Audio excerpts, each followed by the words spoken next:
नमस्कार, S prime news मध्ये आपल्या सर्वांचं स्वागत। माढा लोकसभा मतदारसंघ मागील टर्मला भाजपने खेचून आणला, मात्र याचं संपूर्ण श्रेय हे मोहिते पाटील आणि कंपनीला जातं हे सर्वांनाच मान्य आहे। कारण माळशिरसचं मताधिक्य हे लाखाच्या पुढे होतं आणि हे मताधिक्य विरोधक तोडू शकले नाहीत आणि या जोरावर भाजपचे खासदार रणजितसिंह नाईक निंबाळकर हे निवडून आले। मात्र यंदा घडलंय काय हे पाहणं गरजेचं आहे।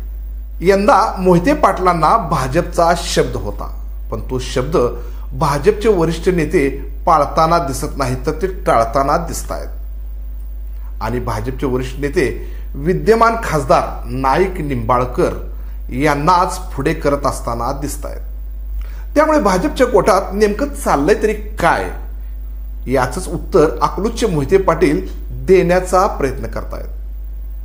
परंतु ही उत्तर देण्याची पद्धत राजकारणातल्या कुरघोड्या खेळण्यासारखी आहे। कारण नुकतंच फलटणचे दिग्गज नेते आणि खासदार रणजितसिंह नाईक निंबाळकर यांचे कट्टर विरोधक समजले जाणारे विधान परिषदेचे सभापती रामराजे निंबाळकर यांनी थेट विजयसिंह मोहिते पाटील यांच्या घरी भेट दिली आहे। नेमकं या भेटीतून त्यांना काय मेसेज द्यायचा आहे हे देखील दिसून येतंय।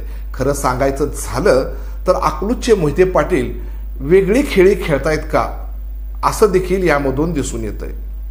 का या भेटीतून भाजपवर दबाव आणण्याचा प्रयत्न आहे का?